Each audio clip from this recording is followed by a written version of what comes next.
Come back once again in our YouTube channel Solution of Life। तो आगे की class में हम लोग देखते हैं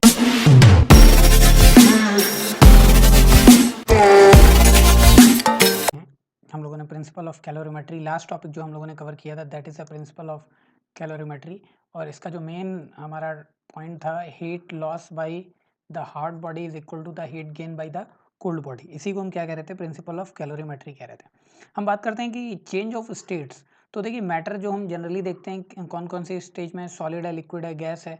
तो transition from one of these state to another is called a change of state. यानी कि सॉलिड और लिक्विड के बीच की कंडीशन, लिक्विड और गैस के बीच की कंडीशन किस तरीके से चेंज होता है, तो इसे हम क्या कहते हैं, चेंज ऑफ स्टेट कहते हैं। क्लियर। चलिए तो हम लोग देखते हैं कि किस तरीके से हमारा चेंज ऑफ स्टेट्स में कौन कौन से पॉइंट्स हैं। तो हमारे सबसे पहले आता है यहाँ पर देखिए मेल्टिंग और मेल्टिंग पॉइंट। तो मेल्टिंग का मतलब हो रहा है पिघलना, सिंपल सा फॉर्म। तो सॉलिड जो है वो आपका मेल्ट हो जाएगा यानी कि लिक्विड, और इसी प्रोसेस को हम क्या कहेंगे, मेल्टिंग। क्या कहेंगे इसी प्रोसेस को हम, क्लियर है। और जिस टेम्परेचर पर सॉलिड मेल्ट होना स्टार्ट हो जाएगा लिक्विड में, उसी को हम क्या कहेंगे, मेल्टिंग पॉइंट कहेंगे। क्लियर है यहाँ तक। फिर इसके बाद हम बात करते हैं फ्यूजन की। तो फ्यूज करना, फ्यूज करने का मतलब है क्या, फ्रीज कर देना एक तरीके से। तो देखते हैं कि क्या होता है कि जिस प्रोसेस में लिक्विड सॉलिड में कन्वर्ट हो, क्लियर है, जस्ट अपोजिट। यहाँ पे क्या था, सॉलिड लिक्विड में, यहाँ पे क्या, लिक्विड सॉलिड में। तो इसी प्रोसेस को क्या कहते हैं, हम फ्यूजन कहते हैं। तो टेम्परेचर, जिस टेम्परेचर पर लिक्विड स्टार्ट होता है फ्रीज होना, उसी पॉइंट को हम क्या कहते हैं, फ्रीजिंग पॉइंट। क्लियर है यहाँ तक। क्लियर। तो मेल्टिंग पॉइंट, मेल्टिंग समझ में आ गया, फ्यूजन समझ में आ गया, फ्रीजिंग पॉइंट, मेल्टिंग पॉइंट। चलिए इसके बाद हम बात करते हैं वेपराइजेशन क्या होता है, या बॉइलिंग पॉइंट क्या होता है, कि जिसमें लिक्विड वेपर में कन्वर्ट होता है, इस प्रोसेस को क्या कहते हैं, वेपराइजेशन। और जिस टेम्परेचर पर होता है उसी को क्या कहते हैं, हम बॉइलिंग पॉइंट कहते हैं। क्लियर है। यहाँ पर देखिए एक डायग्राम भी मैंने आपके लिए बनाया हुआ है, देख सकते हैं आप लोग।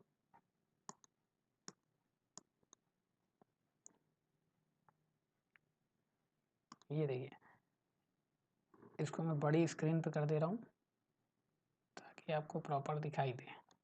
चलिए तो यहाँ पर आप देख सकते हैं कि क्या क्या लिखा हुआ है, कि किस तरीके से ये सॉलिड है। यहाँ पर देखिए 3 स्टेज दिख रही हैं आपको। ये देखिए ये एक सॉलिड है, फिर लिक्विड है, और फिर ये कौन सा है आपका, गैस। तो देखिए सॉलिड से लिक्विड अभी मैंने क्या बताया, मेल्टिंग, और लिक्विड से सॉलिड फ्रीजिंग।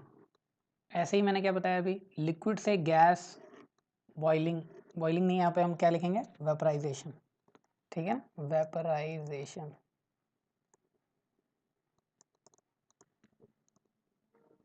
ठीक है, क्लियर है। तो इस तरीके से हम लोग पढ़ रहे थे। चलिए आगे देखते हैं हम लोग क्या होता है।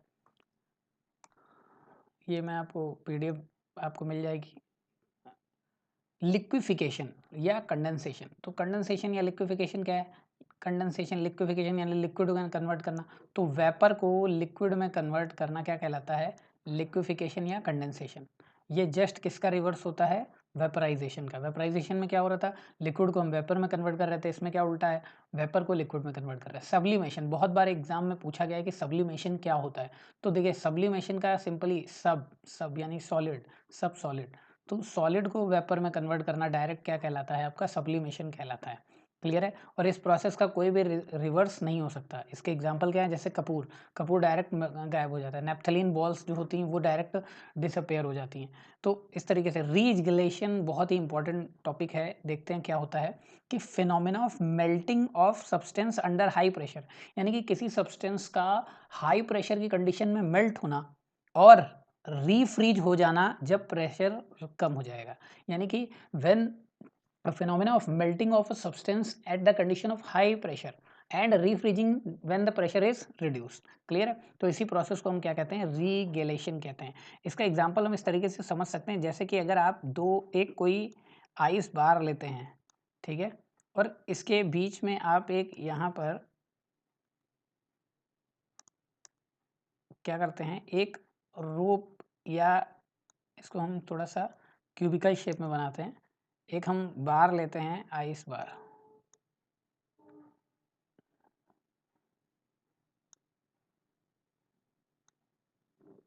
ठीक है। अब हम इसको, इसमें क्या करते हैं कि एक वेट एक यानी वायर लेते हैं और उस पर वेट ऐसे इस तरीके से टांग देते हैं, ठीक है, क्लियर है। ये यहाँ पे हमने ऐसे वेट टांग दिया है, उस साइड भी टांग दिया है ऐसे, ठीक है। अब क्या होगा, थोड़ी देर के बाद ये मेल्ट होने लगेगा क्योंकि ये आइस बार है, तो मेल्ट होते होते यहाँ पर क्या होगा, ऐसे कट का निशान बनने लगेगा। लेकिन जैसे ही ये वायर हाफ वे तक पहुँचेगा, उसके ऊपर का पोर्शन जो होगा वो ऑटोमेटिक फिर से जम जाएगा, फ्रीज हो जाएगा। तो इसी प्रोसेस को क्या कहते हैं हम, रीगैलेशन प्रोसेस कहते हैं, ठीक है ना, क्लियर है। चलिए नेक्स्ट हम बात करते हैं ह्यूमिडिटी की। तो ह्यूमिडिटी क्या होता है हमारा, ह्यूमिडिटी क्या होता है कि जो मॉइस्चर कंटेंट होता है एटमॉस्फेयर में उसे हम कहते हैं ह्यूमिडिटी, क्लियर है। दो टाइप की होती है, एक रिलेटिव ह्यूमिडिटी और एक नॉर्मल या एब्सोल्यूट ह्यूमिडिटी कह सकते हैं, ठीक है। तो ratio of mass of water vapour and the given air to the mass of water required to saturate the same volume at the same temperature, इसको हम क्या कहते हैं, रिलेटिव ह्यूमिडिटी कहते हैं। रिलेटिव ह्यूमिडिटी को मेजर करने का कई बार क्वेश्चन में आता है कि ह्यूमिडिटी को मेजर करने के लिए कौन सा हम लोग इंस्ट्रूमेंट यूज़ करते हैं। तो ये देखिए आपको पास में दिख रहा होगा यहाँ पर कि ये इंस्ट्रूमेंट होता है, इसका नाम क्या है, यहाँ पर लिखा हुआ है कि ये कौन सा इंस्ट्रूमेंट है, हाइग्रोमीटर। कौन सा इंस्ट्रूमेंट है, हाइग्रोमीटर, क्लियर है। चलिए नेक्स्ट देखते हैं एग्जाम्पल्स क्या हैं। तो आपने कई बार देखा होगा कि जब हमारे पास एक बहुत ही चिल्ड वाटर रहती है, चिल्ड, ठीक है ना, अगर कोई चिल्ड वाटर रहती तो उसके पास में क्या होता है कि कई सारी बाहर पानी की बूंदें आ जाती हैं, ठीक है ना। तो ये किस वजह से आ जाती हैं, क्योंकि वहाँ पर बाहर बहुत ज़्यादा ह्यूमिडिटी होती है, वो उसके एटमॉस्फेयर की वजह से वहाँ पर कंडेंस होने लगती हैं, ठीक है।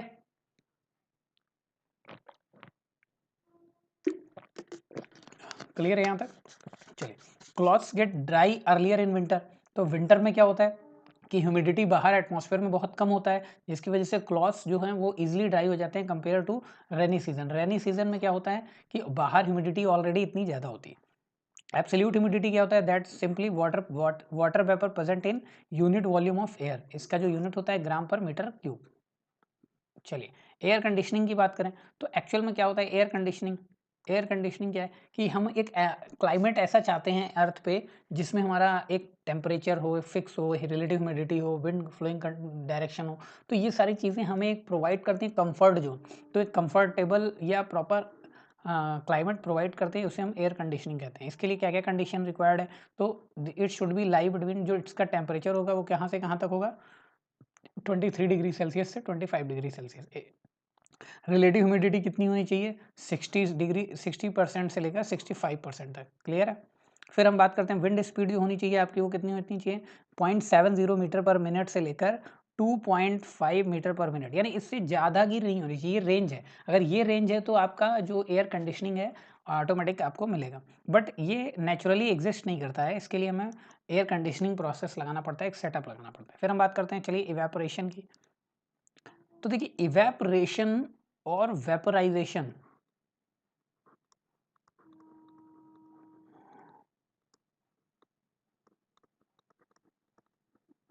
दोनों में ही आपका लिक्विड वेपर में कन्वर्ट हो जाता है, बट वेपराइजेशन में बॉइलिंग पॉइंट पर होता है। वेपराइजेशन में कहाँ पे होता है, बॉइलिंग पॉइंट में। बट इवेपरेशन में क्या होता है, किसी भी टेम्परेचर पे हो जाता है, बट ये स्लोली कन्वर्ट होता है, ठीक है ना, स्लोली और धीरे धीरे इवेपरेशन होता है। कभी कभी आपने देखा होगा कि आपके रूम पे कोई बॉटल से पानी गिर गया, तो क्या होता है थोड़ी देर के बाद अगर आप उसको साफ ना करें तो क्या आप उसको बॉईल करते हैं, नहीं करते। वो धीरे धीरे थोड़ी देर के बाद क्या होता है, ऑटोमेटिक गायब हो जाता है, रिड्यूस हो जाता है, ठीक है ना। तो ये क्या हो जाता है, वेपराइज नहीं होता, वो इवेपोरेट हो जाता है, स्लोली स्लोली एटमॉस्फेयर में वो लिक्विड कन्वर्ट हो जाता है, ठीक है। इसके लिए कौन कौन से फैक्टर हैं, कई बार ये फैक्टर एग्जाम में पूछे जाते हैं। तो फैक्टर देख लीजिए, सबसे पहला प्रेशर। अगर हाई प्रेशर रहेगा तो इवेपरेशन हमेशा डिक्रीज होगा। इंक्रीज ऑफ सरफेस एरिया ज़्यादा बढ़ा देंगे तो इवेपरेशन ईजी हो जाएगा। जैसे मैंने अभी बताया कि अगर पानी गिर गया उस पर हम लोग क्या कई बार क्या करते हैं, बोलते हैं पोछा लगा दे, तो जैसे स्वीप करते हैं पूरे रूम में लग जाता है। अब रूम में लगने के बाद वो पानी धीरे धीरे धीरे धीरे इवेपरेट होकर गायब हो जाता है जल्दी। एंड इंक्रीज ऑफ टेम्परेचर, ये तो सिंपल सा फंडा है कि जैसे जैसे टेम्परेचर इंक्रीज करेंगे वो क्या हो जाएगा आपका, इवेपोरेट हो जाएगा। ह्यूमिडिटी, अब अगर एटमॉस्फेयर में ह्यूमिडिटी ज़्यादा है तो क्या होगा, इवेपोरेशन डिक्रीज हो जाएगा। अगर ह्यूमिडिटी कम है तो amount of water in air is low, तो रेट ऑफ इवेपोरेशन इंक्रीज, ठीक है। Wind speed, it is a common observation that clothes dry faster on a windy day. हवा तेज चलेगी तो क्या होगा, जल्दी जल्दी सूख जाते हैं हमारे कपड़े। तो सिंपल सा है, ठीक है ना। अब देखते हैं एप्लीकेशन क्या क्या होते हैं इसके। एप्लीकेशन, तो जैसे ही परफ्यूम और spray bottle is kept open, the perfume evaporate, consequently the bottle become cool. ठीक है ना, परफ्यूम की बॉटल आपने देखा होगा, जैसे स्प्रे करते हैं तो देखते होंगे कि बॉटल जो है वो ठंडी हो गई है, तो ये भी है। इन समर सुराही by the evaporation process lowers the temperature and water becomes cools. मटके में हम लोग पानी रखते हैं गर्मियों में, तो वो उसमें हम कहते हैं इवेपोरेशन प्रोसेस की वजह से क्या रहता है उसमें पानी ठंडा रहता है। ठीक है, ये क्वेश्चन कई बार आया है। The air of cooler is,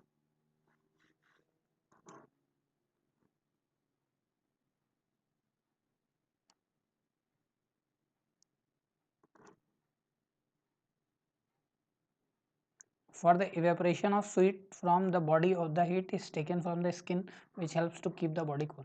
ठीक है ना, तो जैसे जैसे हमारा स्वीट पसीना निकलता है स्किन से बाहर की तरफ तो हमें ठंडा ठंडा लगता है, वो भी किस वजह से होता है, इवेपोरेशन की वजह से होता है। चलिए बात करते हैं लेटेंट हीट की। तो लेटेंट हीट क्या होता है हमारा, the amount of heat transfer per unit mass during the change of face of a substance without any change in temperature. याद रखिएगा कि लेटेंट हीट होता है और एक सेंसिबल हीट होता है। तो सेंसिबल जो हीट है आपका, ये सेंसिबल हीट, तो सेंसिबल का मतलब आप समझ जाइए टेम्परेचर चेंज होगा। ठीक है ना, सेंसिबल में टेम्परेचर चेंज होगा, लेटेंट हीट में टेम्परेचर कांस्टेंट रहेगा। तो लेटेंट हीट में क्या होता है, फेस चेंज होता है और टेम्परेचर कांस्टेंट रहता है। तो देखिए लेटेंट हीट का फॉर्मूला क्या होता है कि heat is required for the mass of substance into a face change. ठीक है ना, तो यहाँ पर जो हमारा फॉर्मूला आता है Q is equal to M L. Q क्या है, हीट है, एल क्या है, एक लेटेंट हीट है, इसको हम हीट ऑफ ट्रांसफॉर्मेशन भी कहते हैं। इसकी एसआई यूनिट क्या होती है, जूल पर केजी। दो टाइप की होती है आपकी लेटेंट हीट, एक होती है आपकी लेटेंट हीट ऑफ फ्यूजन, हमने देख बताया था अभी आपको कि फ्यूजन क्या होता है, और वेपराइजेशन, यानी कि दो ही बार फेस चेंज होता है, एक सॉलिड से लिक्विड में और एक लिक्विड से गैस में। तो यहाँ पर हम क्या कह सकते हैं कि दो टाइप का लेटेंट हीट होता है। फ्यूजन कब होगा, जो हीट रिक्वायर्ड हमें दे रहे हैं सॉलिड से लिक्विड स्टेट के लिए, उसे हम क्या कहते हैं, latent heat of fusion. Vaporisation में जो लिक्विड सब्सटेंस को हम वेपर स्टेट में कन्वर्ट करने के लिए हीट प्रोवाइड करेंगे, उसे हम क्या कहेंगे, वेरी गुड, वेपराइजेशन कहेंगे। ठीक है ना, सम प्रैक्टिकल एप्लीकेशन, तो एप्लीकेशन आप लोगों ने कई बार सुने भी होंगे कि snow on mountains does not melt at all at once, यानी एक ही बार में तो सारा स्नो मेल्ट नहीं होता। क्यों, क्योंकि उसको मेल्ट होने के लिए लार्ज लेटेंट हीट रिक्वायर्ड है। तो धीरे धीरे जैसे जैसे हाई स्पेसिफिक हीट रिक्वायर्ड होती है, तो जिसकी वजह से वहाँ पर धीरे धीरे ही मेल्टिंग होती है। अगर एक साथ हो जाएगी तो आप देख सकते हैं कि फ्लड आ जाएगा रिवर्स में। तो कई सारी कंडीशन है, यहीं देखिए लिखा हुआ है इसमें। ठीक है ना, तो in cold countries water in lakes and pond does not freeze all at once, ये भी सेम है कि कोल्ड कंट्रीज में क्या होता है कि वहाँ पर जो आपका वाटर है या पॉन्ड्स हैं, लेक या पॉन्ड्स हैं, वो एक साथ फ्रीज नहीं होते। क्यों फ्रीज नहीं होते, क्योंकि उनके पीछे भी रीज़न है कि धीरे धीरे वहाँ पे उनका लेटेंट हीट उनको ज़्यादा रिक्वायर्ड है, जिसकी वजह से वो नहीं होते। ऐसे यहाँ पर कुछ और अदर एग्जाम्पल्स हैं। When ice in freeze frozen lake starts melting its surrounding becomes very cold. जाहिर सी बात है कि जब आइस किसी फ्रोजन लेक में मेल्ट होना स्टार्ट होती है तो उसके बाहर का चारों तरफ का जो एटमॉस्फेयर भी होता है, सराउंडिंग होता है, वो कोल्ड हो जाता है। It is generally more cold after a hail storm than during और बिफोर द हेल स्टॉर्म। ये भी सेम है कि हेल स्टॉर्म जब आता है तो उसकी वो जनरली हेल स्टॉर्म के बाद ज़्यादा कोल्ड फील होता है कंपेरेटिवली बिफोर हेल स्टॉर्म के। ठीक है ना, तो यहाँ पे दिख रहा होगा। Ice cream is much more colder than ice cold water as 0 degree. तो आइसक्रीम जो होती है जनरली हमारा किस वजह से कोल्ड होती है, क्योंकि उसको ज़्यादा लेटेंट हीट रिक्वायर्ड है, इस वजह से वहाँ पर आइसक्रीम ज़्यादा आपको कोल्डर लगती है। तो चलिए हम लोग आगे बात करते हैं हीट ट्रांसफ़र की। तो हीट ट्रांसफ़र क्या है, हमें पता ही है, simply heat is a form of energy, हम लोग पढ़ भी चुके हैं। तो heat is a form of energy that flow from one body to another body. अब ये किस वजह से करती है, in the form of radiations, molecular vibration, molecular displacement, etc. This process of heat flows are collectively known as heat transfer. There are three modes of conduction, convection and radiation.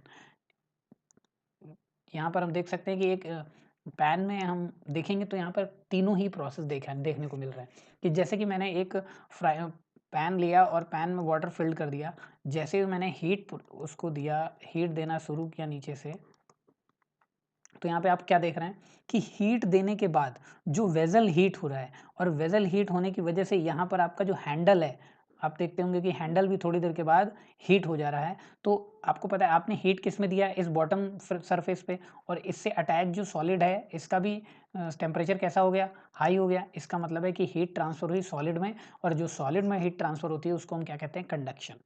ठीक है, अब देखिए यहाँ पर आपने देखा कि बॉटम के नीचे जो सरफेस था ये डायरेक्ट कांटेक्ट में आ रहा था वाटर के, जो बॉटम है, बट इसके ऊपर वाला जो वाटर है वो डायरेक्ट कांटेक्ट में नहीं आ रहा है, बट धीरे धीरे क्या हो रहा है, ये जो हीट है ऊपर जा रही है लिक्विड के अंदर और मॉलिक्यूल्स से by molecules he energy transfer कर रही है। यानी कि हम फ्लूइड की बात करें तो फ्लूइड में जो एनर्जी ट्रांसफर होगा उसे हम क्या कहते हैं, कन्वेक्शन। फिर हम बात करते हैं कि जो हमारे पास एयर में या विदाउट किसी मीडियम में जो हीट ट्रांसफर हो रही है उसे हम कहते हैं रेडिएशन। रेडिएशन का बेस्ट एग्जांपल है कि जो सन से हमको रेज मिलती हैं,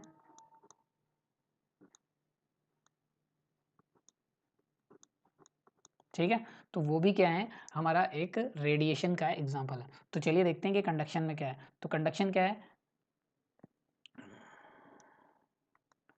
transfer of heat taking place due to the molecular vibrations is known as heat conduction. In this process no change in average position of the molecule generally in solids और conduction requires medium for heat transfer। तो तीन चीजें हमको जो main थी हमारी ये हमको पता चल गई हैं, कौन कौन सी।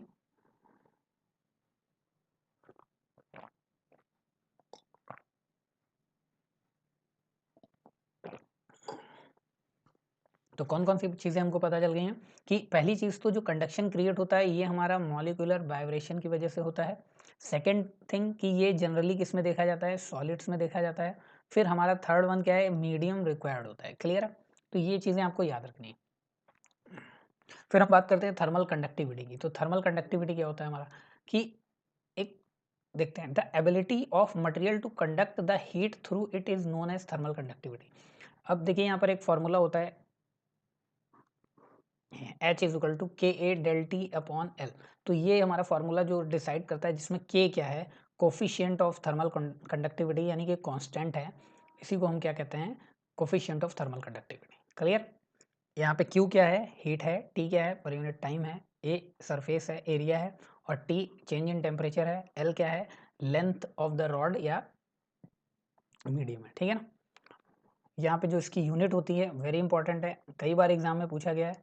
तो जूल पर सेकेंड पर मीटर पर केल्विन या वाट पर मीटर केल्विन कह सकते हैं। ठीक है ना, क्लियर है। According to the process materials are divided into two main categories as follows, conductors और इंसुलेटर। तो allows heat to pass through, easily pass करता है, बट इसमें क्या होता है, इजिली पास नहीं होता है। एप्लीकेशन हम देखें तो in winter a metallic handle appears colder than the wooden door. तो आपने देखा होगा कि वुडन डोर पे हमारा जो मेटालिक हैंडल लगा होता है वो इजिली कोल्ड हो जाता है, लेकिन जो वुडन डोर है वो जनरली नॉर्मल रहता है। ठीक है। फिर हमारा क्या है, cooking utensils are provided with wooden handles. देखा होगा आपने कि जितने भी हमारे खाना बनाने के बर्तन होते हैं उनके जो हैंडल्स होते हैं वो कैसे प्रोवाइड किए जाते हैं, वुडन सरफेस किए जाते हैं ताकि वो ज़्यादा हीट ना हो। ठीक है। A new coiled is warm up than an old coiled, ये भी आपने देखा होगा। ठीक है ना। Birds swell their feather in winter. तो विंटर के टाइम में क्या करते हैं, वो अपने फेदर्स को स्वेल कर लेते हैं, फुला लेते हैं, ताकि उनको हीट एयर भर जाए उसमें, तो उसके उनकी उनको ज़्यादा ठंड नहीं लगेगी। ठीक है ना। तो क्या होता है, air is a poor conductor of heat, तो जिसकी वजह से जैसे ही उनको स्वेल कर लेंगे तो उसमें एयर ज़्यादा आ जाएगी। Ice is packed in sawdust. ठीक है ना, आइस क्या हो जाता है, सॉडस्ट में पैक्ड हो जाता है। Eskimos make double wall house of the blocks of ice. Clear है, देखा होगा आपने। When a wire gauze is placed over the burning burner the flame does not go beyond the gauze, क्योंकि copper is a very good conductor of heat, the copper gauze absorb most of the heat.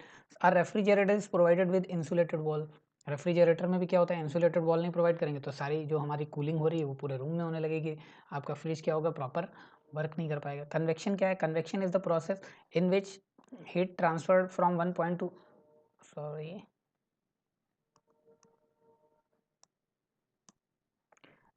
is a process in which heat is transferred from one point to the another by the actual motion of matter from a region of high temperature to a region of low temperature।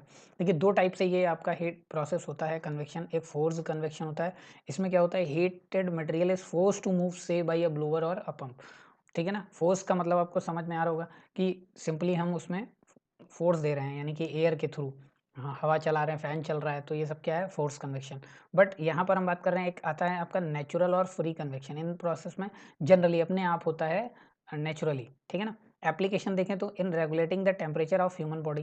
तो human body का हम क्या करते हैं, heart जो है हमारा blood circulate करता रहता है, ठीक है ना? तो फोर्स कन्वेक्शन के थ्रू मेंटेन करते हैं हीट को। In maintaining comfortable room temperature in cold countries, तो कोल्ड कंट्रीज में रूम का टेम्परेचर मेंटेन करने के लिए भी हम लोग क्या करते हैं, ये कन्वेक्शन का यूज़ करते हैं। वेंटिलेशन इन रूम, वो भी आपने देखा होगा फोर्स कन्वेक्शन का एक एग्जांपल है। तो ऐसे ही और भी देखते हैं हम लोग। Use of high chimneys in big factories, तो बहुत बड़ी बड़ी फैक्ट्रीज में हम क्या देखते हैं, हाई हाई टाइप की चिमनी, बहुत बड़ी बड़ी चिमनी लगी होंगे। जैसे आपने देखा होगा एनटीपीसी वगैरह में, या थर्मल पावर कॉरपोरेशन जो भी आपके होंगे, शुगर फैक्ट्री में देखा होगा, शुगर इंडस्ट्रीज में, ठीक है ना? ब्रिक्स फील्ड में भी देखता है, ब्रिक्स जहाँ मेकिंग होती है वहाँ पे भी देखा होगा। In a refrigerator the freezer chest is kept at the top, ये भी देखा होगा आपने कि जो फ्रीजर चेस्ट होता है वो ऊपर टॉप में दिया जाता है, नीचे को नहीं दिया जाता। क्यों नहीं दिया जाएगा, देख लीजिए। Chest remains cool by the convection current, यानी कि जो भी ऊपर जाएगा करंट वो ऊपर की तरफ जाता है धीरे धीरे, तो नेचुरली जो भी कूलिंग होगी वो ऊपर जाएगी, वो उसको ईजिली हेल्प करेगी फ्रीज करने में, ठीक है।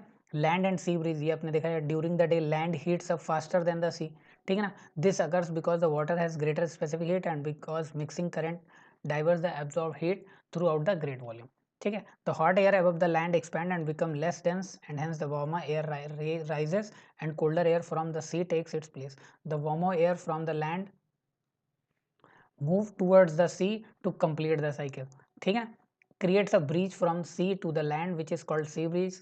Similarly night में क्या देखते हैं हम, उल्टा हो जाता है इसका। फॉर्मेशन ऑफ ट्रेड विंड्स, ये भी आपने देखा होगा कि जो नॉर्थ ईस्ट और साउथ ईस्ट में जो होती हैं आप देख सकते हैं, ठीक है ना।